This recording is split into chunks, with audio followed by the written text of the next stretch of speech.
세우시는 교회와 직분, 이렇게 보고자 합니다. 오늘 말씀은 에베소서 서론 부분, 들어가는 부분이니까 우리가 하나님이 세우시는 교회는 어떤 교회이며 또 그 교회에 세우시는 하나님이 직분들은 어떤 직분이고 어떻게 세워지고 또 어떻게 감당해야 되는가, 아주 교회의 기본적인 것을 좀 보고자 합니다. 이 에베소 교회는 바울에 의해서 축복받은 그런 교회죠. 그래서 오늘 이 에베소 교회를 통해서 하나님이 세우시는 바람직한 교회라는 것이 어떤 것인가를 보고, 하나님은 교회를 세우기 위해서는 반드시 교회를 섬길 일꾼들을 또 세우시거든요.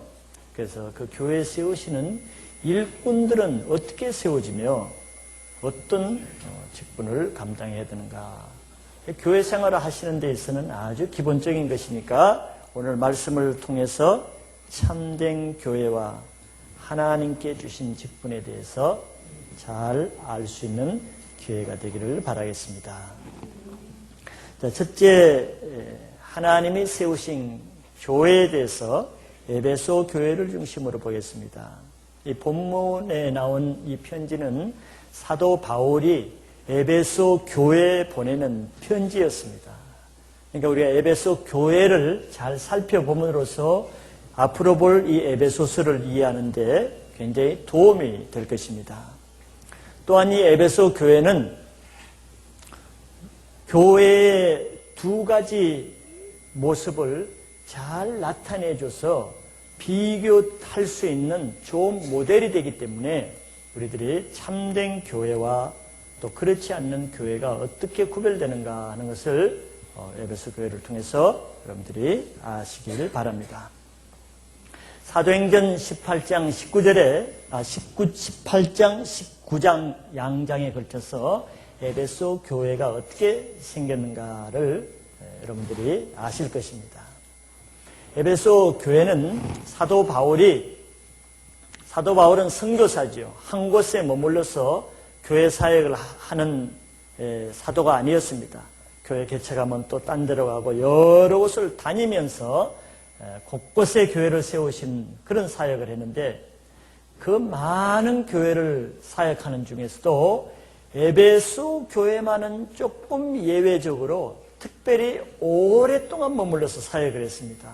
약 2년 반 동안. 그러니까 이 에베소 교회는 바울이 가장 많은 애정과 마음과 또 관심을 가지고 아주 깊이 오래, 그의 사역 중에 가장 오랫동안 사역한 교회라고 할 수가 있습니다. 그런데 이 교회가 처음부터 그렇게 좋은 모습으로 시작된 교회는 아니었죠. 바울에 의해서 이 교회는 하나님에 의해서 아주 새롭게 된 교회입니다. 이 에베소 교회는 처음 목회를 하신 분은 아볼로라고 하는 아주 세상적으로는 참 뛰어난 지도자에 의해서 교회가 시작됐습니다. 물론 아볼로는 나중에 참 굉장히 위대한 하나님의 종이 되었지만, 아볼로가 변화받기 전에는 그렇지 않았습니다. 물론 사도 바울도 그랬죠. 사도 바울도 다메섹 도상에서 예수님을 깊이 만나기 전에는 그렇게 좋은 하나님의 종이 아니었습니다. 교회를 핍박하고 믿는 신자들을 핍박해서 감옥에 가두고 하나님 앞에 그렇게 좋은 일을 하지 않았죠. 그러다 나중에 하나님의 은혜로 그가 대사도가 되는 것입니다. 마찬가지로 에베소 교회를 처음 시작한 이 아볼로도 처음에는 그렇게 탐탁지 않은 지도자였어요.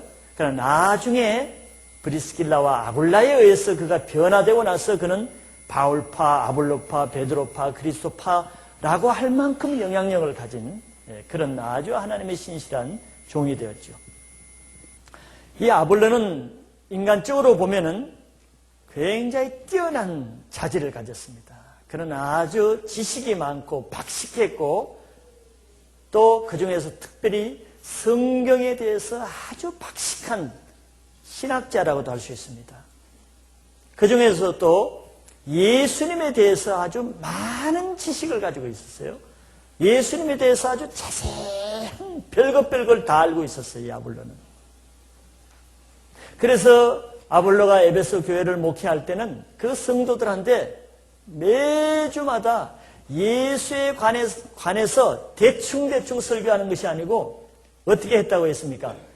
아주 자세하게 했어. 근데 그렇게 자세하게 할 필요가 없을 것 같은데 하여튼 자세하게 했어. 그러면은 우리가 겉보기에 생각하기에 그 에베소 교회는 예수로 충만해야 될 것 같죠? 왜? 아볼로가 예수학 박사거든.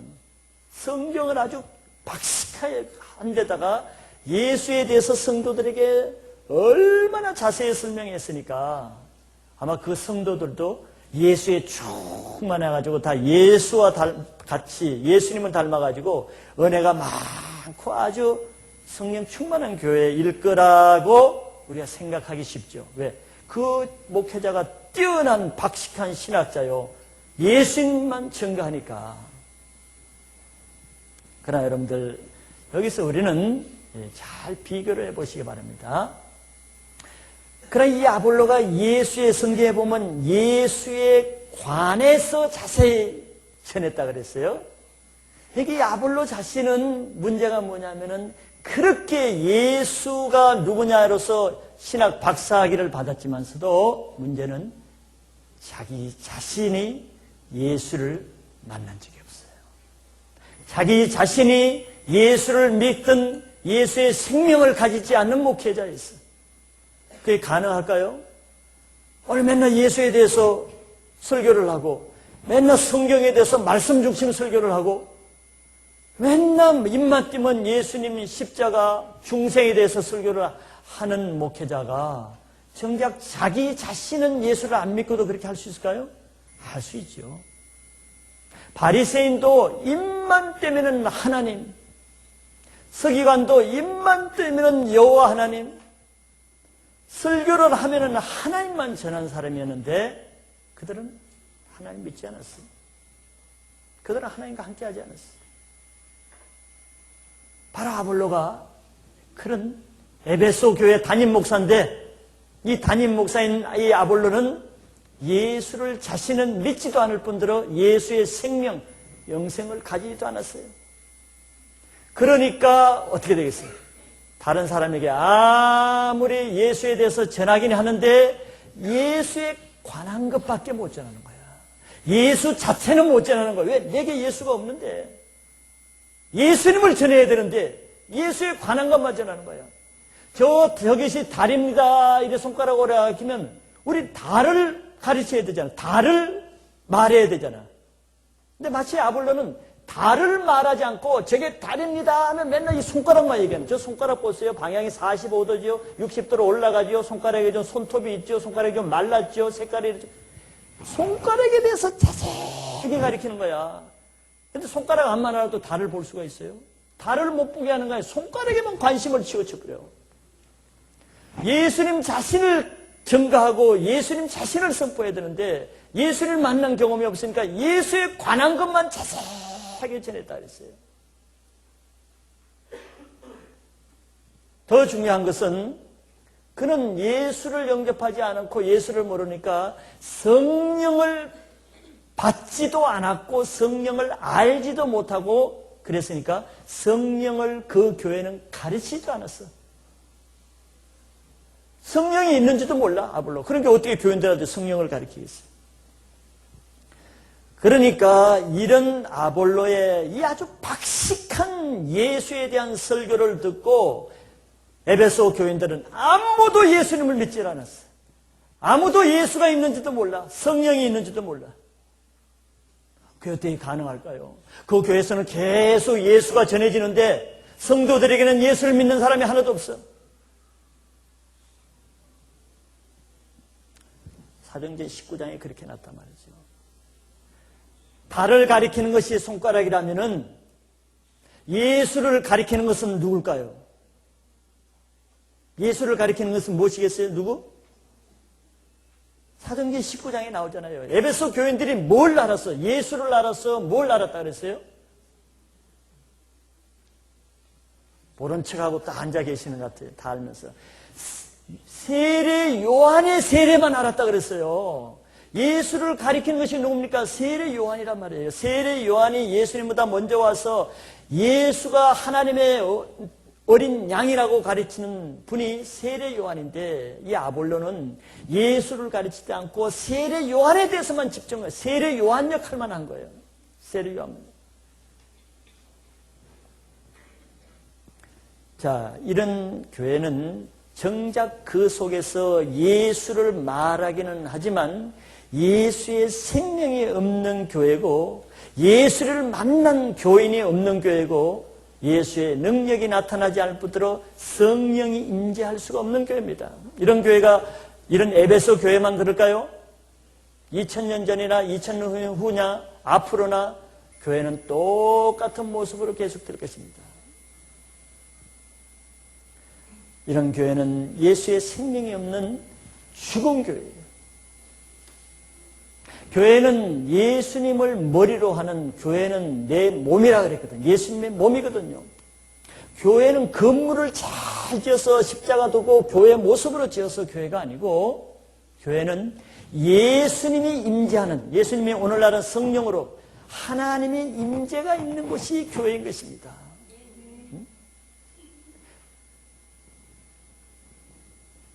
아볼로는 자신도 깨닫지 못하고 자신도 체험하지 못한 것을 단지 지식적으로만 에베소 교인들에게 가르쳤죠.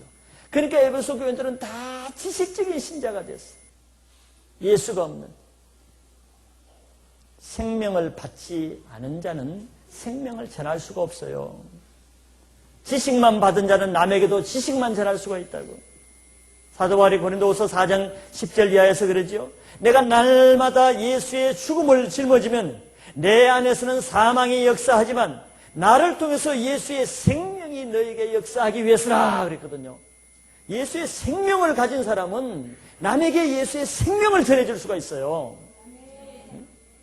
그런데 예수의 지식만 가진 사람은 설교를 하든 성경 공부를 하든 기도를 하든 남에게 그 지식밖에 못 전해주는 거예요.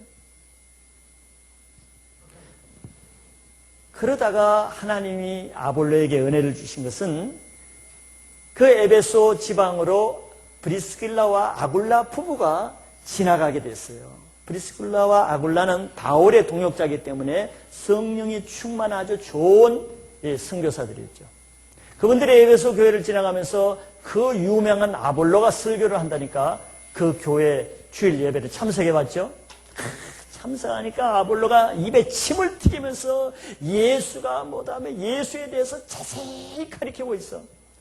그래서 성도들은 막 아멘 아멘 하는데 아굴라 브리스길라가 들으니까 마음에 근심이 되면서 도저히 들을 수가 없어. 그런 걸 여러분들 느낍니까? 성령을 받은 사람은 다 이것을 느낍니다. 아무리 예수 하나님에 대해서 성령에 대해서 화려한 신학적인 문구로 고상한 설교를 해도 인간적인 사람은 그것이 은혜가 될지 몰라도 성령의 영을 가진 사람은요, 그런 설교를 들으면 괴로워서 듣지는 못해요. 저게 아니란 걸 딱 알고 있어. 그런데 그 아볼로의 설교를 누가 분별할 수 있겠어요? 그거는 성령을 받지 않은 사람은 분별할 수가 없어요. 그냥 좋은 설교지. 바리새인들이 설교한 것을 누가 감히 분별할 수 있겠어요? 바리새인 밑에서 전부 다 그런 설교만 듣고 자란 백성들이 분별할 수 있겠어요? 분별 못합니다.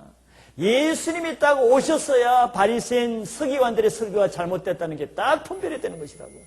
회칠한 무덤이라는 것이 딱 분별이 되는 것이라고.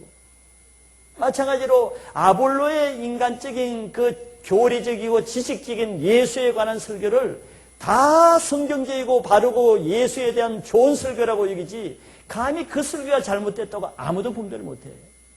그런데 아볼로와 브리스길라는 다르잖아요. 성령 체험이 있는 사람이 딱 앉아서 들으니까 저게 아니야. 가슴이 답답하고 근심이 되는 거야. 저런 설교를 들으니까 저 에베소 교인들의 영이 다 죽어버린단 말이죠. 그런 설교를 들으면 믿지야 본전이 아닌 것이에요. 의문은 죽이는 것이기 때문에 그런 의문의 설교를 들으면 그걸 듣는 영혼들이 다 죽어가지고 나중에 영적인 설교를 들을 수가 없게 되는 거예요. 그래서 전통적인 신자가 성령의 영의 설교를 못 듣는 이유가 그거란 말이에요. 그러니까 아굴라와 이 브리스길라는 마음의 고통이 들어서 그냥 지나갈 수가 없었죠. 그래서 끝나고 나서 조용히 아볼로에게 찾아가서 아볼로 선생님 잠깐만 좀 만나봤으면 좋겠습니다. 따로 데려다가 자기 집에 가서 뭘 지냈습니까? 아까 보니까 아볼로 선생님 예수에 관해서 자세히 전하던데 제가 잠깐 예수님을 전하겠습니다. 예수님을 전했죠. 그랬더니 아볼로가 그때서야 예수님을 만나고 깨닫게 됐죠. 자기가 지금까지 너무 잘못 목회했다는 것을 알게 됐죠. 그래서 그 에베소 교회에 더 있을 수가 없어. 어떻게 한 입으로 두 설교를 하겠어? 그래서 아골라 브리스길라의 도움으로 그는 아가야 지방으로 가게 됐어요. 거기서 그는 아골라 브리스길라에서 예수님을 만나고 성령을 체험하고 나서는 그가 뛰어난 고린도 목회자가 됐잖아요. 그런 변화가 한 번씩 딱 와야 되는 것입니다. 무디와 같은 유명한 봉사도 그런 성령 체험의 기회가 왔고, 존 웨슬리와 같은 유명한 봉사도 그냥 된 것이 아니고 성령 체험의 결정적인 변화를 통해서 그들이 위대한 하나님의 사람이 된 것입니다. 바울도 그랬고 이 아볼로도 바로 브리스길라 아굴라에 의해서 변화되고 나서 그가 위대하게 쓰임받은 거예요. 그렇지 않으면 자기도 죽고 자기 밑에 있는 온 교인들을 다 영혼을 죽게 만들잖아요. 예수님이 바리새인들을 보고 천국 열쇠를 가지고 천국 열쇠를 맡겨놨더니 자기도 안 들어가면서 들어가려고 하는 사람도 다 막아놓는 거예요. 무슨 설교로? 그런 혼적인 지식적인 설교로 다 막아놓는단 말이지. 그래서 아볼로가 그 에베소 교회를 떠난 다음에 사도 바울이 걸로 지나가게 됐죠. 교회가 비어 있으니까 이제 그 에베소 교회에 가장 믿음이 좋다고 하는 그 제자라고 하는 12명이 대사도 바울이 왔다니까 바울에게 찾아왔죠. 문안을 왔죠. 인사하러 왔을 때 빈말이라도 우리는 뭐라고 묻겠습니까? 여러분들 신앙생활 잘하세요? 안식일 잘 지킵니까? 어떻게 안내 잘하고 어떻게 화장실 청소 잘합니까? 봉사 잘해요? 헌금 잘합니까? 물어볼 일이 많을 거 아니에요. 에베소 교인들이 찾아왔을 때 사도 바울이 그걸 물었을까요? 주일 잘 지키느냐? 성경 많이 읽었느냐? 성경 지식 많이 아느냐? 그걸 물었을까요? 사도 바울이 그들에게 첫 중요한 질문 하나가 뭐였습니까? 너희가 믿을 때 성령을 받았느냐 하는 질문이었어요. 너희가 지금까지 아볼로 밑에서 신앙생활 잘한다고 하는데 믿음생활 잘하니? 이렇게 묻지 않고 그러면은 너희들이 믿는다고 하는데 제자라고 하는데 제자 언론 코스 다 마치고 큰 코스 다 마쳤다는데 그러면 너희가 믿을 때 성령 받았느냐? 큰 8주 끝나면 제가 그렇게 물을 겁니다. 성령 받았어요? 코스 잘 마쳤습니까? 식사 잘 했어요? 그게 아니에요. 성령 받았습니까? 이게 중요한 것입니다.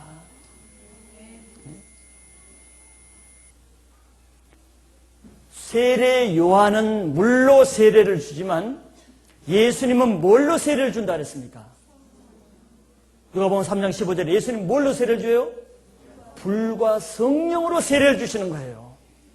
종교 생활만 한 사람은 물 세례밖에 못 받지만 예수님을 정확하게 믿으면 예수님으로부터 불 세례와 성령 세례를 받게 되어 있는 것이라고. 사도행전 1장 4절 5절에서 위로부터 약속하신 성령으로 세례를 받기까지는 에게소를 떠나지 말라 예수님 말씀했다. 여러분들이 예수를 믿는다면 성령을 받으시기 바라요. 그래서 12사람이 찾아왔길래 믿음이 좋은 12사람이 대피해서 왔길래 성령 받았냐 그러니까 뭐라 그랬어요?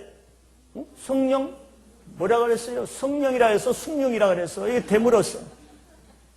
성령 받았느냐고 그랬더니 우리는 성령이 있음도 듣지도 못했다 그랬어요.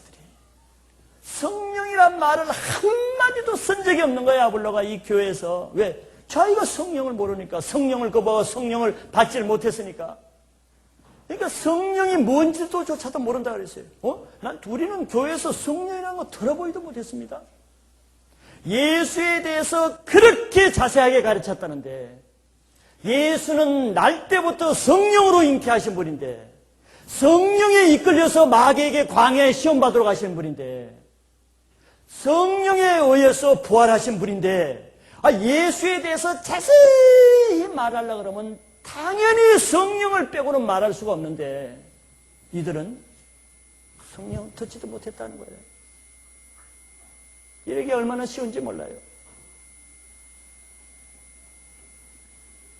아볼로는 자신이 성령 체험이 없는 목회자였기에 성령을 가르쳐 줄 수가 없었죠. 바울은 너무 가슴이 아팠을 것입니다. 그럼 너희들이 무엇을 믿느냐? 우리는 요한의 세례밖에 모릅니다 그랬죠. 예수님의 세례를 받지 않았다는, 요한의 세례밖에 모른다 그랬어요. 그래서 바울은 그 짧은 시간에 그들에게 예수님 자체, about Jesus가 아니고 Jesus himself, 예수님 자신을 전했어요. 예수가 그리스도신 것과 예수가 십자가에 왜 죽으셨는 것과 그 예수를 믿으면 내 죄가 용서함 받고 영생을 받는다는 너무나 쉽고 단순하고 너무나 중요한 이 복음을 전했어요. 그랬더니 예수에 관해서 그렇게 5년, 10년, 20년 되어도 영생을 못 얻던 그들이 그 순간에 예수를 믿고 세례를 받고 구원을 얻었죠. 물론 구원을 얻고 세례를 받았죠. 그뿐만 아니라 그러고 나서 이제 됐다, 구원 받았으니까 됐다 그렇게 보냈어요? 아니란 말이죠. 예수를 믿은 자에게 바울이 안수를 해줬죠. 안수를 했더니 어떤 일이 일어났어요? 12명이 똑같이 그저 있어요. 방언을 하고 그 다음에 예언을 했다 그랬단 말이죠. 성령을 받은 바울에 의해서 하나님은 성령을 임파테이션, 부어주는 역할을 그 성도들에게 하는 것입니다.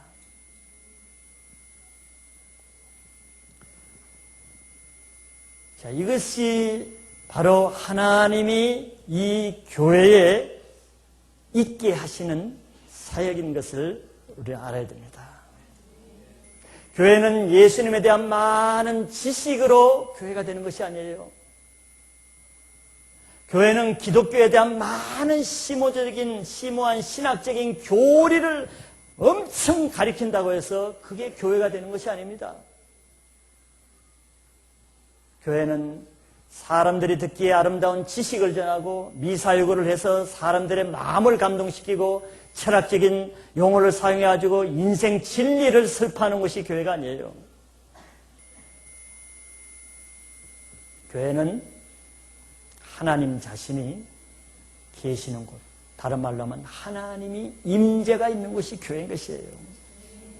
하나님이 임재가 없으면은 아무리 성경적인 설교를 하고 아무리 성경을 갖다 붙이고 좋은 설교를 해도 그것에 하나님의 임재가 없다? 그건 교회가 아니고 그거는 군중들의 모임에 불과한 것입니다. 군중들의 모임이에요. 구약에서는 하나님의 어디에 임재하셨습니까? 성전에 임재했어요. 성전 중에서 어디에 임재했습니까? 지성소에 임재했어요. 지성소 중에 어디에 임재했습니까? 법궤 위에 임재하셨다고. 법궤가 중요한 것이 아니에요. 법궤에 하나님이 임재하신다는 것이 중요한 것입니다. 하나님이 계신다는 게 중요한 것이에요. 그런데 이스라엘 백성이 하나님을 경외하지는 않으면서 법궤를 우상시해서 블랙색과 싸움에서 법궤를 앞세워서 해서 법궤는 하나님이라고 생각했습니까? 그때 이겼어요? 법궤를 뺏겨버렸어. 법궤를 뺏기면은 그것이 무슨 소용이겠어요? 법궤를 뺏겨도 하나님의 임재가 더 중요한 것이지 하나님의 임재를 믿지 않으면서 법궤는 더 믿고 있는 거예요. 이 교회 안에 역사하시는 성령은 믿지 않으면서 교회 건물은 더 중요시하는 거예요. 교회에 왔다는 자체를 더 중요시하는 거예요. 아니, 교회는 그런 것이 아닙니다.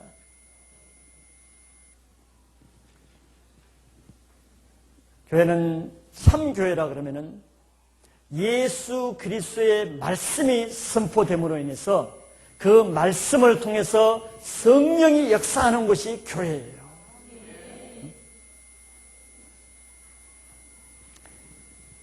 아볼로와 같이 바울도 마찬가지였습니다.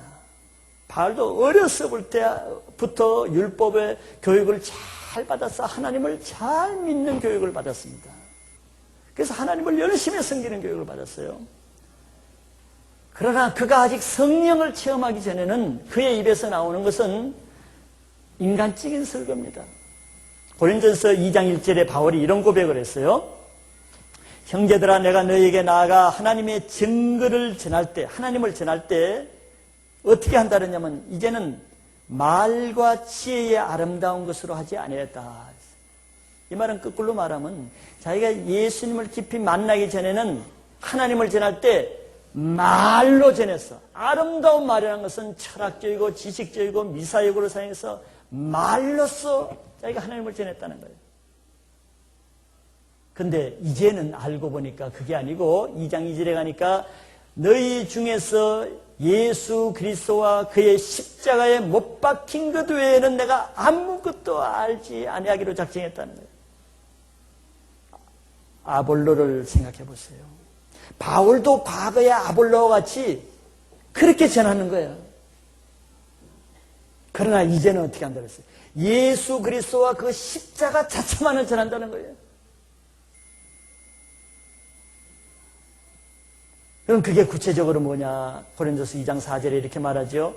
내 말과 전도함이 지혜에 권하는 말로 하지 아니하고 다만 성령의 나타남과 능력으로 한다는 것이.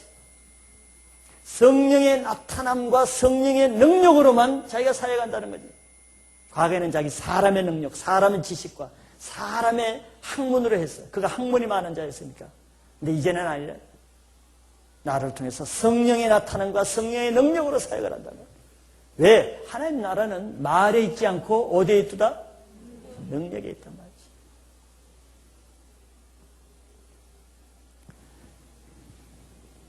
바울은 이 에베소 교인들을 볼 때 아마 마음이 굉장히 아팠을 것 같아요. 아니 그 훌륭한 아볼로 밑에서 몇 년 동안 신앙생활을 했다는 사람이 제자들이 예수도 모르고 성령도 모르고 아무것도 모르는 이런 모습을 볼 때 그가 아마 그냥 떠날 수가 없었던 것 같아요. 그래서 거기 머물면서 3개월 동안 그냥 계속 회당에서 하나님 나라를 전했어요. 그런데 안타깝게도 말씀을 전할 때마다 그 지역 사람들이 말씀을 대적하고 핍박하고 거역하고 말씀을 받아들이지 않았어요. 왜 그러냐면은 에베소라는 지역은 로마 식민지였기 때문에 지금도 에베소 지역에 가면 황제 우상 섬기던 터가 많이 있어요. 그것은 많은 우리나라 말로 하면 무당들, 이런 우상을 섬기는 이런 무당들이 득실 부르는 것이 에베소 장소예요. 그러니까 귀신들이 들끓는 곳이란 말이에요. 그러니까 하나님의 말씀이 잘 안 들어갔죠. 바울은 포기하지 않고 이렇게 모든 군중들을 상대로 이래서 해서는 안 되겠다 하고 준비된 사람, 하나님의 말씀을, 영적인 말씀을 사모하는 사람들만 따로 모아가지고 방을 하나 빌렸죠. 그것이 두란노 서원이다. 두란노 서원 장소를 하나 빌려가지고 매일 성경 말씀을 강요했어요. 이건 지식이 아닌 것이. 매일 성경 말씀을 2년 동안 집중적으로 제자 훈련으로 말씀을 전했을 때 말씀이 흥하여 역사할 때 이 에베소 교회가 놀라운 역사가 일어났죠. 에베소 사도행전 19장에 보면은 바울의 손을 통해서 희한한 능력을 행했다 그랬어요. 희한하다는 것은 그야말로 그냥 희한한 거야. 희한한 거. 그러니까 보통 일이 아니란 말이죠. 희한한 일들이 일어나는 거예요. 바울의 손만 대면은 막 병이 났고 귀신들이 쫓아가고 이게 희한한 일이지. 왜? 종교 생활에서는 에베소 교회는 그런 것을 볼 수가 없었으니까 아볼로 갈 때는. 더 희한한 것은 바울이 뭐 손이 2개밖에 없으니까 다 할 수가 없잖아, 찾아오는 사람. 그러니까 사람들이 그냥 손을 끌다 못해 손이 없으니까 바울 주머니에 뒤져가지고 손수건을 뺏어갔어. 앞에 들어오는 앞치마까지 뺏어가가지고 그 앞치마를 자기 귀신 들린 동생한테 놨더니 귀신이 떠나갔어. 바울이 앞치마만 놨는데 손수건을 가지고 병든 자에게 놨더니 병이 떠나버리는 거야. 이게 희한한 일들이 나는 거예요. 전에는 결코 이런 일을 본 적이 없어.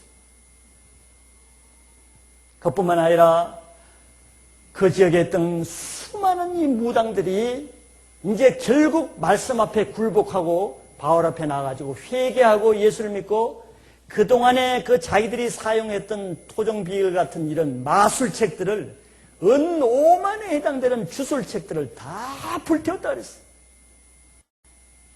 여러분들도 예수 믿고 오늘 가서 집에 있는 모든 마술책, 토종비결책, 그 다음에 부적 같은 건 다 태우시기 바랍니다.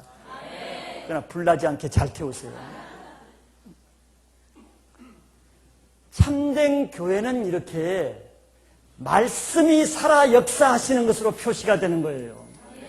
왜? 말씀이 육신이 되어 오신 분이 예수님이거든요. 이 말씀이 곧 예수님이거든요. 예? 그러니까 말씀이 살아있다는 것은 그곳에 예수님이 임재한다는 증거입니다. 또 이렇게 성령이 강력하게 역사해서 병이 낫고 귀신들이 떠나고 무당들이 회개하는 역사는 성령의 역사가 아니면 이렇게 될 수가 없어요. 근데 성령은 말씀을 통해서 역사한단 말이에요. 성령을 뭘 통해서 역사한다고요? 말씀을 통해서.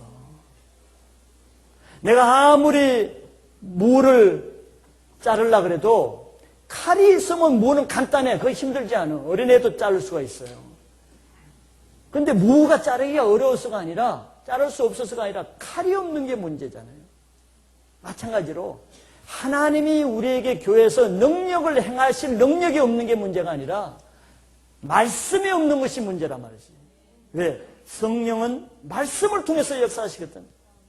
요한복음 14장, 15장, 16장에 보면은 다 내가 일러준 말로 성령이 역사한다 그랬거든요.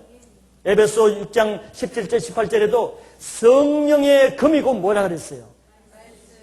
누구 말씀? 하나님의 말씀. 성령의 금, 곧 하나님의 말씀을 가지라 그랬잖아요.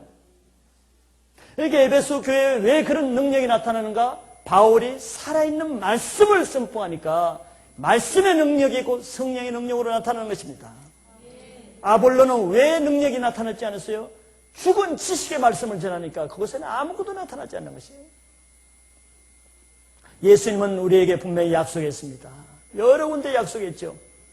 무슨 약속? 예수님이 행한 것을 너희들도 행하리라 하는 약속을 했어요.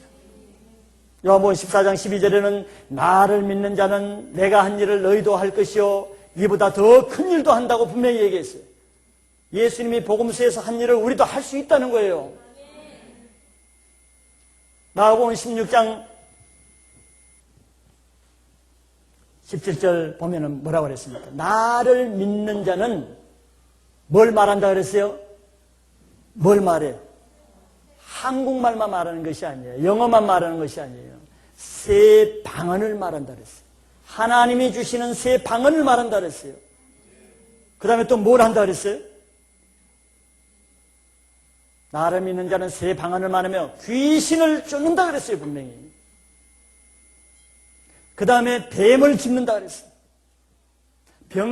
독을 마셔도 해를 받지 않으며 그 다음에 병든 자에게 손을 얹으면 나으리라 그랬단 말이죠.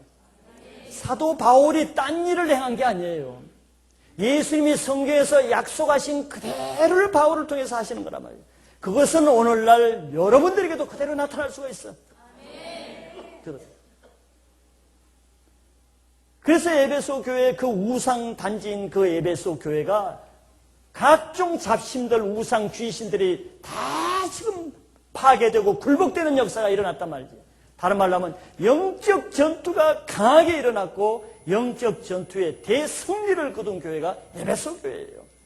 왜 우리 교회 올해 에베소 교회에 대해서 에베소 말씀을 주시는가? 나는 이 말씀을 통해서 여러분들 각자에게, 여러분들 가정에, 이 교회 위에 영적 전투에 승리하는 한 해가 되기를 기대하게 되는 것입니다. 예수님이 교회에 대해서 그렇게 말했죠.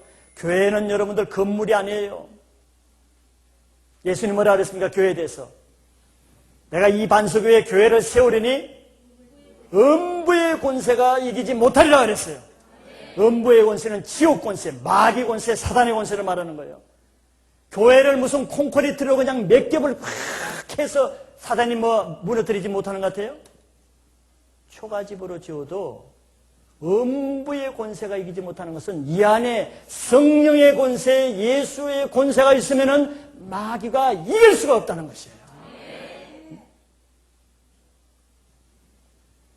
이것이 바로 하나님의 교회인 것입니다. 하나님의 교회 표시예요. 잠잠하게 아무것도 일어나는 것도 없고 안 일어나는 것도 없고 있는 것도 없고 없는 것도 없고, 그거는 죽은 교회고 그거는 건물이고 그거는 그냥 사람들이 모여서 그냥 사회적인 집단이지 교회라고 할 수가 없는 거예요.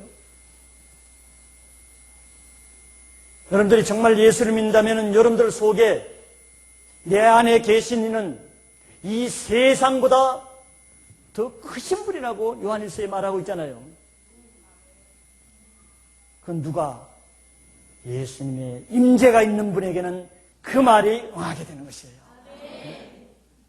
우린 지고 살라고 예수 믿는 것이 아닙니다. 음부의 권세가 여러분들 이길 수가 없어요. 여러분들 귀신을 쫓아내고 다스릴 수 있는 권세를 줬지, 맨날 어둠의 세력에 져가지고 두려워하고 맨날 문제 가지고 와서 문제 해결을 이렇게 하는 것이 신앙생활이 아니라고. 에베소 말씀을 통해서 여러분들이 영적으로 승리하는 신앙을 하시기 바라요. 두 번째, 하나님은 교회에 반드시 하나님의 교회를 섬길 일꾼들을 세우십니다. 물론 자세한 것은 나중에 4장에 가서 볼 거예요. 4장 11절에 보면 교회의 주된 일꾼들은 사도와 선지자와 복음 전환자와 교사와 목사, 오중 사역자를 주셨어요. 물론 그 밖에도 많이 주셨어요. 그러나 오늘 개념적으로 서론이기 때문에 두 번째로는 하나님의 뜻으로 세워진 직분에 대해서, 여기 사도 바울은 자기가 하나님의 뜻으로 말미암아 그리스도 예수의 사도가 되었다, 바로 이 사도의 직분을 받았다는 것이죠. 자기 직분을 얘기하는 것은 이 에베소서는 바울이 에베소 교인들에게 쓴 친필 편지입니다. 이것이 사도인 바울이 쓰지 않았으면 그 편지는 그냥 사적인 편지예요. 그렇게 중요한 의미가 없어. 당사자에게만 의미가 있지. 그러나 사도 바울이 자기가 하나님의 뜻으로 세워진 사도로서 내가 에베소에 있는 성도들에게 편지한다는 것은, 이 편지는 개인적인 편지가 아니라 예수 그리스도의 사도의 권위로 에베소 교회에 보내는 권위 있는 하나님의 말씀이다, 이런 선포가 되는 것입니다. 그러면은 우리는 첫째로 하나님의 일꾼이 세워지는 방법에 대해서 생각해 보기를 원합니다. 바울은 그 사도직에 어떻게 세워졌다 그랬습니까? 하나님의 뜻으로 말미암아 세워졌다 그랬죠? 이것은 다른 말로 하면 사람의 뜻이나 사람의 요청에 의해서 된 것이 아니라는 것이에요. 하나님의 영적인 일꾼은 아볼로처럼 자기가 성경 지식이 많고 학문이 많고 지혜가 있다고 해서 스스로 하나님의 일을 할 수 있는 것이 아니에요. 하나님의 일을 할 사람은 하나님이 세우신 사람을 통해서만 하나님이 그 일을 하십니다. 요한복음 10장에도 문으로 들어오는 자만 목자지, 문으로 들어오지 않고 담을 넘어서 들어오는 자는 뭐라 그랬어요? 계속 모르는 척 하시네요. 강도요 절도요, 그는 뭐라고? 사꾼이라 그랬어요. 그러니까 그런 일꾼이 많다는 거죠. 하나님이 세우시지 않았는데도 스스로 일꾼된 자가 많다는 것이에요. 어느 시대나. 예수님 시대는 물론 바리새인과 서기관들을 간접적으로 지칭하는 것입니다. 하나님이 세워지지 않았는데 전통과 권위로 자기가 스스로 하는 것이에요. 그러니까 하나님의 임재가 없고 열매가 없죠. 그런 일꾼들이 오늘도 많이 있을 수가 있습니다. 그러나 여기 하나님이 세우시는 사도든, 여기는 대표적으로 사도만 얘기했지만 교회 안에 모든 직분은 그렇습니다. 목사는 물론이고 장로, 권사, 셀장, 동역자, 부서장, 주방에 봉사하든 화장실 봉사하든 하나님으로부터 내가 봉사 직분을 받은 모든 직분은 다 해당되는 것이에요. 대표적으로 오늘은 이제 사도를 보는 건데, 사도는 예수님이 원하시는 사람을 예수님에 의해서 택해지는 것입니다. 이게 마가복음 3장 13절에 나와 있죠. 누가 원하는 사람을 사도로 세워요? 네. 군중들이 원하는 사람 아닙니다. 예수님이 원하는 사람을 세우는 거예요. 예수님 자신도 군중들은 예수님을 어떻게 세우려고 그랬어요? 마가복음 1장에 보면 임금 삼으려고 그랬어요. 군중들의 뜻은 그거야. 그럼 어떻게 군중들의 뜻에 의해서 수락을 하고 받아들여서 임금 돼야 돼? 예수는 그렇게 하지 않았죠. 오히려 임금 될까 봐 딴 곳으로 피해갔어요. 딴 동네로. 왜? 그거는 사람의 뜻이지 하나님의 뜻이 아니거든. 예수님도 대사도라 그랬어요. 사도라는 말은 보내심을 받은 자라는 뜻이거든. 누구에게 보내진 자란 말이에요. 이 말은 스스로 된 자라는 말과 반대래. 내가 된 자가 아니고 보내져서 되어진 자야. 근데 사도는 하나님에 의해서 보내져서 되어진 자예요. 거기는 예수님도 포함되고 사도도 포함되고 선지자도 포함되고 다 되는 거예요. 누구에 의해서 보내졌냐? 정부 대통령에 의해서 보내진 자를 대사라고 그러죠. 사단 마귀에 의해서 보내진 자는 우리는 무당이라고 말하는 거예요. 그러나 하나님에 의해서 보내진 자는 여기 사도라고 그러고 하나님 일꾼이라고 그러는 거죠. 자, 이 말은 하나님의 일꾼은 사람에 의해서 뽑혀지는 것이 아니에요. 사람에 의해 뽑혀지는 제도는 민주제도입니다. 사람에 의해는 민주제도가 좋아요. 왜? 사람의 뜻이 반영되니까. 민주라는 것이 뭡니까? 사람이 주가 되는 거예요. 주인이. 사람의 주권적으로 역사하는 거예요. 하나님은 그와 반대입니다. 하나님은 하나님의 뜻대로 지명하는 거예요. 내가 너를 지명했다. 어디 선지자를 백성들이 투표해가지고 선지자 세웠어요, 이사야? 그랬으면 이사야가 존경받지. 모든 선지자들이 하나님의 지명을 받았기 때문에 사람들이 다 선지자를 돌려 쳐 죽이고 칼로 쳐 죽이는 거예요. 사람의 뜻과 하나님의 뜻은 항상 대치되기 때문에. 만약에 최초의 사도는 예수님이 택한 12사도인데 12사도를 그 당시에 백성들에게 투표를 통해서 하나님의 12사도를 투표했다 그러면은 아마 그 12사도들 중에 아무도 아마 10표 이상 안 나올걸? 자기 가족들이나 찍어주지 누가 찍어주겠어? 아무도 사도가 못 됐을 거야. 그 대신 기라성 같은 대제사장, 서기관, 율법사, 바리새인, 랍비, 아니면 대재벌, 아니면 선한 일을 한 사마리아 사람이 아마 뽑혔을지도 모르겠어요. 그러지 않겠어요? 그런데 놀랍게도 예수님이 하나님 나라에서 기둥 같은 12제자를 뽑은 것을 보니까 쓸만한 사람이 하나도 없어요. 대부분 무식한 어부 출신들이에요. 그래서 제사장들이 나중에 사도행전 4장에서 무시했잖아요. 베드로가 능력을 하고 설교를 하니까 저 무식함, 배운 적이 없는 저 무식한 것이 어디서 저렇게 가르치냐 그래서 그들은 무식의 대명사였어요. 이걸 여러분들이 잘 생각해야 됩니다. 사람들의 투표를 하면 이런 사람들을 뽑겠어요? 전혀 뽑지도 않죠.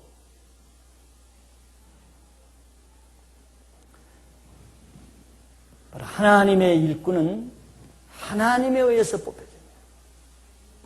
만약에 모세를 이스라엘에 출애굽하는데 모세를 제시님 투표해가지고 홍해 건넌 다음에 머리바 앞에서 투표를 하면은 모세가 몇 표나 나올까? 한 2표는 나올 거야. 여호수아 갈렙은 찍어줄 테니까. 근데 아마 60만 표 이상은 다 모세를 반대할 거예요. 고라를 찍을 거라마. 고라가 누군지는 몰라가지고 고시 중에 누가 있는가 싶습니다. 백성들은 하나님이 지명한 모세를 아무도 좋아하지 않고 다 돌로 쳐 죽이려고 했어요.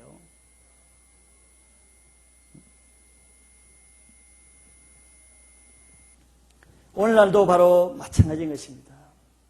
하나님의 일꾼이 세워지는 것은 하나님에 의해서 세워져야 되는 것이에요. 사람의 뜻으로 세워진다? 그는 비극의 시작입니다. 예수님은 12사도를 세우기 전에 누가복음 6장 11절에 보면은 밤에 철야로 산에 올라가서 철야 기도한 다음에 세웠어요. 곰곰이 그냥 고민하다가 생각해서 세운 것이 아니고 철야 기도하며 세웠다는 것은 밤새도록 예수님도 자기 뜻대로 하지 않으려고 하나님께서 세울 자를 물어가지고 하나님이 세우려고 할 자만을 자기가 원해서 세운 것이에요. 예수님도. 안디옥 교회를 보세요. 안디옥 교회가 아주 최초의 성교한 교회고 모범적인 교회죠.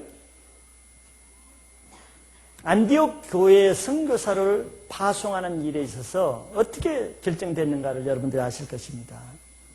성령이 충만한 지도자들이 금식하면서 하나님께 기도를 했죠. 기도를 할 때 성령의 어떤 음성이 들렸습니까? 바울과 바나바를 따로 떼어서 선교사로 세우라. 만약에 투표로 했다 그러면 그런 결과가 나올까요? 여러분들 한번 생각을 해보세요. 투표를 했다 그러면. 안디옥 교회의 기둥 같은 사람은 바나바입니다. 바나바가 오늘날 말하면 담임 목회자 비슷해요. 바울은 거기에서 뺄 수가 없는 아주 말씀의 사역자입니다. 선교 사역을 내보냈는데 그 둘 중에 한 사람만 빠져도 이 안디옥 교회는 어려워질 수가 있어. 인간적으로. 하나님 편의가 아니고. 투표를 하면요 아무도 바나바와 바울은 찍지 않습니다. 니게르 같은 좀 처진 사람들 찍어가지고 내보내라 그러지. 더더구나 기라성 같은 두 사람을 동시에 내보내? 이거는 사람의 생각으로는 할 수 없는 것입니다. 그러면 이 안디옥 교회는 무너지고 죽어버린다고 생각할 수가 있어요. 한 사람만 빼도 그런데 좀 못한 사람하고 좋은 사람하고 하는 것도 아니고 가장 탑 클래스에 있는 두 기둥을 한꺼번에 빼버려? 이거는 생각할 수가 없는 거예요. 그런데 하나님이 하시니까 여지없이 그 두 기둥 같은 도저히 사람이 뺄 수 없는 사람에게 맡겨놓으면 하나님이 사람들은 그 일을 못하거든요. 못하니까 하나님이 강권적으로 성령에 의해서 그 일을 해버리는 거예요. 바로 이게 하나님의 일이에요. 오늘날도 교회 일꾼을 뽑는다, 장로를 뽑는다. 그 교회가 성령이 충만한 교인들이 투표하면은 성령 충만한 지도자가 뽑힐 것입니다. 그건 별 문제가 없겠죠. 그러나 그 교회가 인간적이고 이런 교회면은 가장 인간적인 아볼로 같은 사람을 담임 목사로 뽑을 거예요. 가장 젠틀하고 매너가 좋은 인간적으로 학식도 많고 말도 잘하고 돈도 많은 재벌들 학식자가 장로로 뽑힐 것입니다. 영성은 하나도 없지만. 왜? 인간적인 사람들을 보기에는 그 사람들이 더 훌륭해 보이거든. 이게 바로 민주정치네. 우민정치란 말이에요. 그러면은 사람들에 의해 뽑혀지면은 그 사람은 사람이 종이 되는 거예요. 사람들이 나를 뽑아줬기 때문에 사람의 비율을 맞추고 사람을 위해서 봉사하고 사람이 잘 되게 하고 사람이 맞는 설교를 하고 사람이 좋아하는 목회를 하게 돼 있어요. 사람이 싫어하는 회개 설교를 하고 강한 메시지를 전하면 사람 눈치를 보여야 되는 거예요. 그건 하나님의 종이 될 수가 없어요.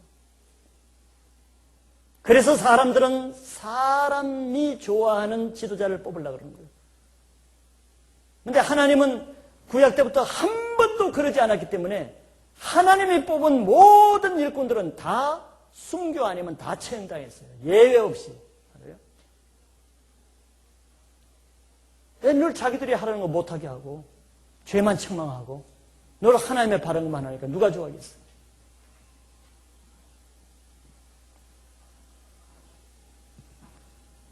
그래서 교회에서도 누가 셀장으로 뽑히며 누가 부수장이 되며 누가 선교의 임원이 되는가, 뽑힌 사람이 어떤 사람인가를 보면은 그 모임의 영적 상태를 알 수가 있는 것이에요. 그러나 그 사람이 하나님이 세우셨는가 사람이 세웠는가 분별하는 것은 그렇게 어렵지 않아요.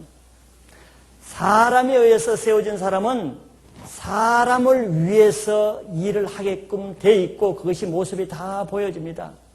사람을 위해서 한다는 것은 자기 영광을 위해서 하는 거예요. 사꾼이란 말이지. 사람에게 인정받기 위해서는 헌신할 수가 있어요. 사람에게 칭찬과 내 지위가 높아지는 것은 삭슬을 위해서는 목숨을 바칠 수도 있다고, 바치는 것처럼.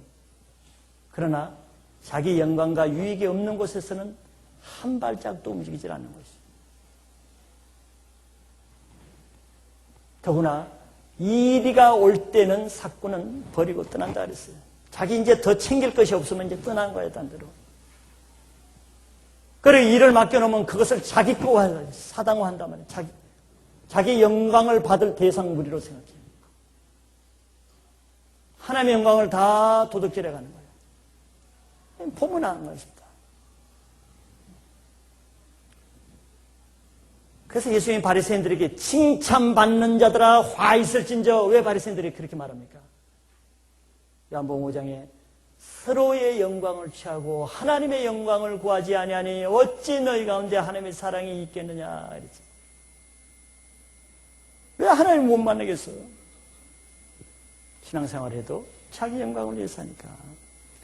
근데 하나님이 택한 사람은요 달라요. 보면은 다르다고. 바울은 하나님이 택해줬기 때문에 달라요. 하나님이 택한 자는 사람의 눈치를 보지 않습니다. 예수님이 그랬죠. 예수님은 사람의 증거를 받으시지 않으신다고 성경이 말했어요. 사람이 뭐라 그러든 자기 어머니가 지금 자기한테 포도주를 만들어 달라고 해서 거절하면 섭섭해 할 것 같지만서도 사람의 눈치 보고 사람 마음에 자기 어머니니까 비유 맞추고 그렇게 하질 않아요. 자기의 어머니와 형제가 친히 와서 말씀 전하는 데 와서 만나 뵀다 그래도 내 형제와 모친이 누구냐, 여기 있는 이 하나님의 뜻을 행하는 이 사람이라고 만나주지도 않았다고. 사람 눈치를 보지 않는 것이에요. 하나님이 뭐라고 하시는가, 하나님을 기쁘게 하는 데만 초점이 맞춰져 있어요. 그러니까 삶이 깨끗하지고 담대한 거예요. 요한일서 말씀이 뭡니까? 너희들이 마음에 책망받을 것이 없으면 담대해진다 그랬어요. 사람 눈치를 안 보면 사람은 담대해지는 거예요. 사람 눈치 보면 사람이 비겁해지고 아주 더러운 냄새가 난다고. 성경이 뭐랍니까? 하나님 앞에 살면 담대한 영을 갖는다고. 여호수아가 어떻게 담대했어요? 휘하로 하나님 말씀을 묵상할 때 네가 담대하라 그러는 거거든. 바울의 이 직분관이 갈라디아서 1장 10절에 잘 말씀해줘요. 저는 이 말을 너무너무 좋아하고 저도 그렇게 되기를 사모하는 마음이 있습니다. 제가 한번 읽어드리면 이렇게 나와 있습니다. 이제 내가 사람들에게 좋게 하랴, 하나님께 좋게 하랴, 사람들에게 기쁨을 구하랴, 내가 지금까지 사람의 기쁨을 구하는 것이었다면 그리스도의 종이 아니라. 여기서 딱 갈라집니까? 내가 사람들에게 좋게 하기 위해서 목회하느냐? 내가 하나님을 기쁘게 해주기 위해서 목회하느냐? 이거예요. 내가 사람들에게 기쁨을 구하랴? 만약에 내가 사람의 기쁨을 위해서 한다면 나는 그리스도의 종이 아니라 그랬어요. 나는 그리스도의 종이기 때문에 그렇게 할 수 없다는 것이. 보세요. 하나님이 택한 자라면 예수님도 바리새인들이 자기를 이단이라고 그러고 귀신 들렸다 그래도 사람을 좋게 하기 위해서 타협하지 않아요. 그래도 하나님이 하신 대로 핍박을 받아서 그렇게 하는 거예요. 사도 바울도 마찬가지. 저도 하나님의 성령을 줄 때 주위에서 별별 모함과 거짓과 별별 말을 하는데 그것이 그렇게 억울하지 마음에 안 들면서 불쌍한 마음이 들면서 늘 성령께서 내가 너를 기뻐한다는 거예요. 너 억울해하지 말고 그대로 내가 시키는 대로 하라. 그걸 내가 기뻐한다는 거예요. 그것이 얼마나 위로가 되는지 몰라요. 내가 그런 성령의 음성을 안 들었으면 욕먹기 싫고 억울함 당하기 싫어서 타협하죠. 마귀와 타협하는 것입니다. 하나님의 택함 받은 사람이 어디 그렇게 해요? 그러니까 다 순교를 하고 핍박을 받고 다 그렇게 하는 거죠. 그래서 우리가 하나님을 위해 살려면 인간적인 것을 끊고 세상적인 가치관을 끊지 않으면은 다 인간적인 신앙생활을 해서 능력이 없는 것입니다. 성경에 약속하신 그런 성령의 능력과 약속하신 말씀이 그 사람에게는 이루어지지가 않는 것이에요. 저는 여러분들이 값진 시간을 내서 이왕 신앙생활 하실 것, 예수님 안에 있는 그 예수님의 생명력을 받고 그렇게 능력을 행하며 사는 멋진 그리스도인이 되기를 바라는 것입니다. 그렇게 살 수가 있는 것이에요.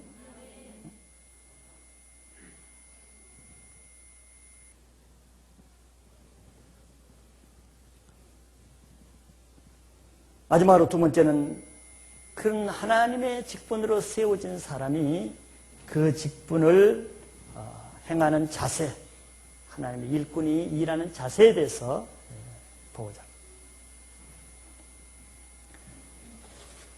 사도 바울은 사도직을 하나님에 의해서, 뜻에 의해서 받았기 때문에 그 일을 하는 방법까지도 하나님의 뜻에 의해서 행해야 될 책임과 의무가 있는 것입니다. 이제는 내가 직분을 받았으니까 내가 알아서 화장실 변기 청소 내가 이틀에 한 번씩 하지. 하루에 한 번씩 해야 돼. 내 뜻대로 할 수가 없어. 그뿐만 아니라 나는 왜 맨날 화장실 청소야? 나도 주방에서 일하면 좀 부스이라도 먹으면서 하고 싶은데. 이런 생각을 여러분들은 안 하지만 간혹 하시는 분들이 있어요. 즉 직분을 내 마음대로 내가 원하는 대로 행하기를 원하는 그런 마음들이 있을 수가 있단 말이죠. 그러나 하나님의 일은 내 일이 아니기 때문에 내가 원하는 대로 내 뜻대로 하는 것이 아니에요. 왜? 그 일을 하는 목적이 나를 기쁘게 하기 위해서 하는 것이 아니고 하나님을 기쁘게 하기 위해서 하는 것이기 때문에 하나님의 뜻에 맞게 할 때 하나님이 기뻐하시겠죠. 자, 바울을 한번 봅시다. 바울은 우리가 빌립보서 3장에서 봤죠. 정통 히브리인 중에 히브리인이고 그는 가말리엘이라는 당대 최고의 석학 밑에서 율법을 아주 제대로 정통으로 배운 율법 중에는 흠이 없는 주의, 바리새인 중에 바리새인이요. 난지 8일 만에 할례를 받았고 양친이 다 유대인이고 정통 유대인이면서 학문적으로 굉장히 하이클래스 높은 지위에 있는 사람이었어요. 그리고 아주 성경 율법에 대한 대가란 말이죠. 그러니까 아주 고위층 출신입니다. 이 사도 바울은. 자, 이런 바울이 하루아침에 다메섹 동산에서 예수님을 만나고 나서 사도가 되었거든요. 그러면은 이런 상상을 한번 해볼 수 있죠. 바울 편에서 내가 학식도 많고 내가 가말리엘 문화생이고 지도 내가 제사장급들과 같이 놀고 아주 똑똑하고 이러니까 아마 하나님이 내 사역터는 아마 사내들인 공회원들이나 이 제사장급이나 이 율법사들 저런 고위층들을 전도하기 위해서 나를 불렀을 것이다. 나는 그 사람들 전도하는 것이 체질이 맞지. 그렇게 생각할 수 있죠. 너무 잘 알고 그 사람은 상대에서 바울은 논리정연한 철학자거든. 바울은 아마 유대인 중에서도 학자층이나 지식층이나 상류층 사람을 대상으로 하는 전도자로 택함을 받지 않았을까. 아마 이렇게 생각할 수가 있을 거예요.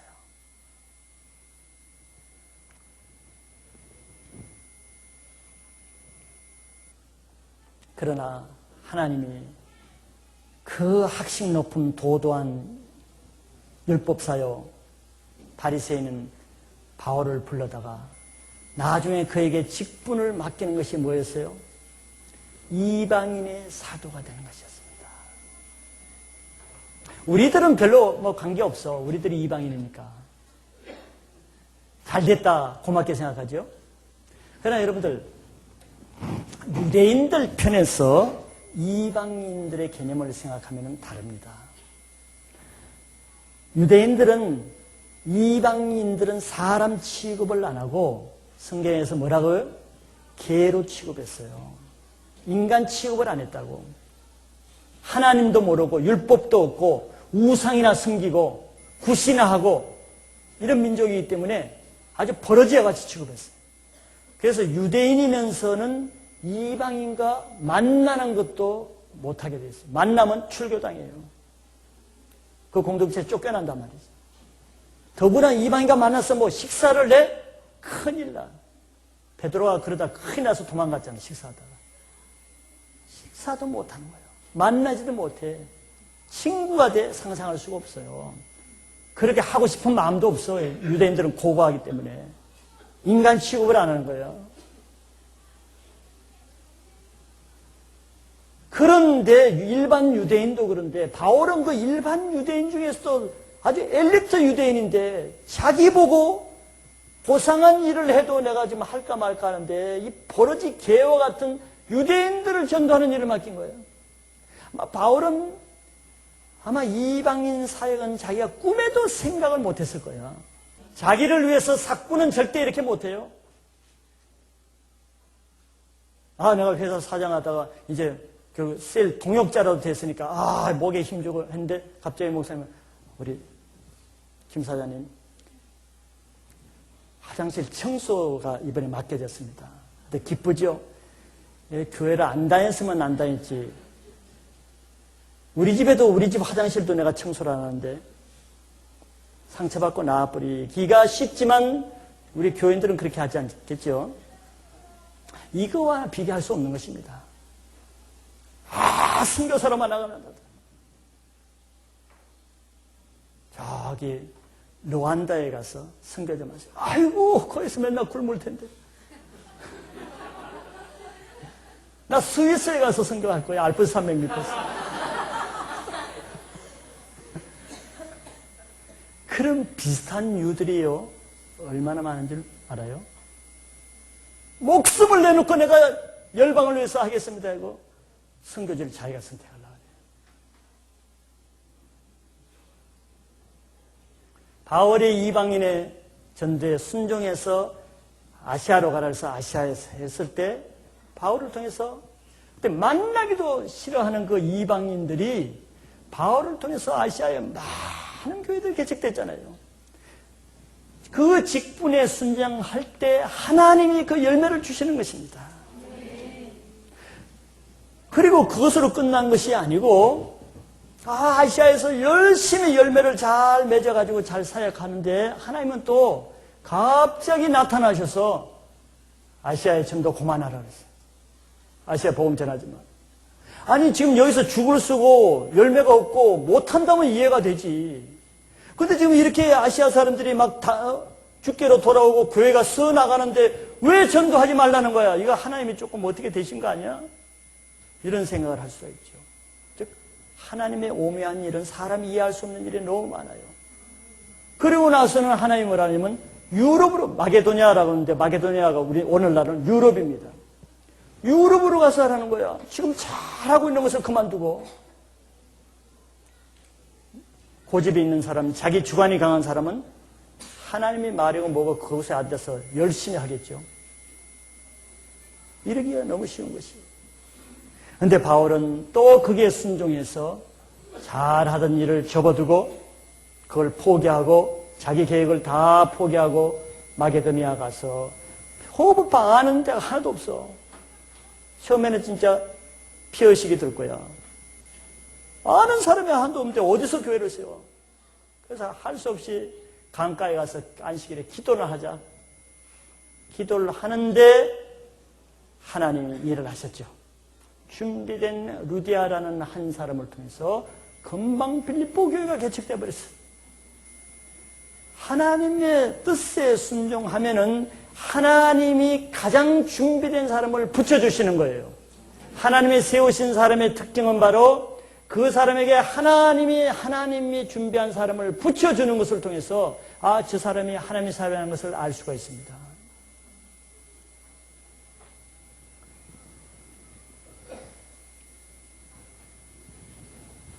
우리가 이런 모든 일들은 교회를 정하고 직장을 정하고 결혼 배우자를 정하고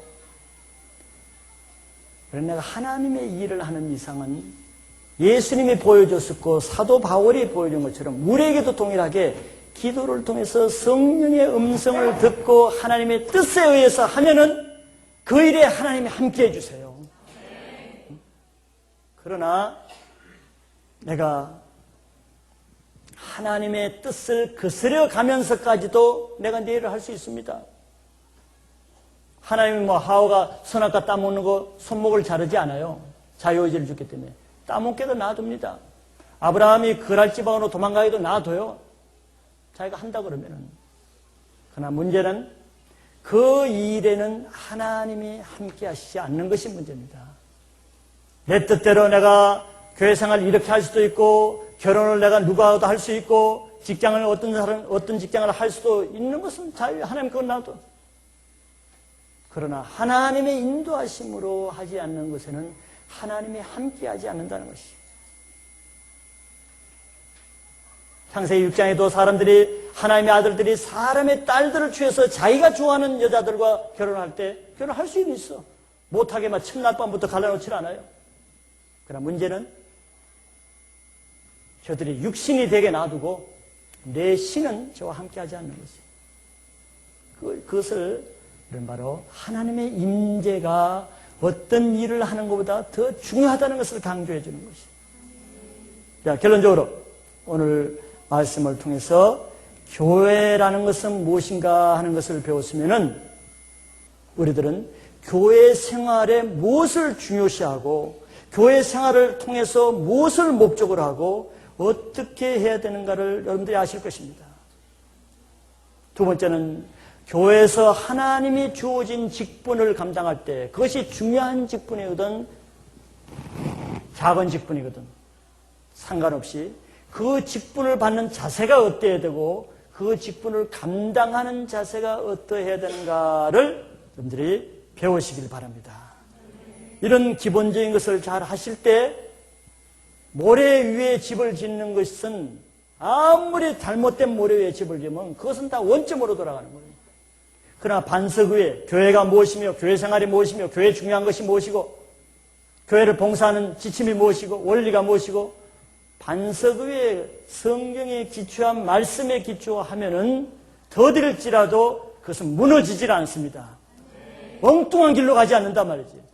이걸 모르는 사람은 엉뚱한 길로 갔다가 5년, 10년, 20년, 30년 뺑뺑이 돌아가는 신앙생활을 얼마나 많이 해요. 이스라엘 백성들은 40년 동안 뺑뺑이 돌다가 결국 거기서 죽었어요. 강팍 한 사람, 고집이 센 사람, 이 성령의 역사하는 교회 안에 왔어도 자기 고집대로 신앙생활을 해요. 자기 주관을 꺾지 않는 거예요. 옛날대로 했던 그것을 벗어나지는 못해요. 그럼 바리새인으로 살다가 바리새인으로 죽는 거예요. 하나님은 여러분들에게 새날을, 새 기회를 주실 거예요. 자기 속에 있는 전통을 버려버리십시오. 옛 가죽 부대를 버리세요. 그래야 새 포도주를 얻을 수 있습니다.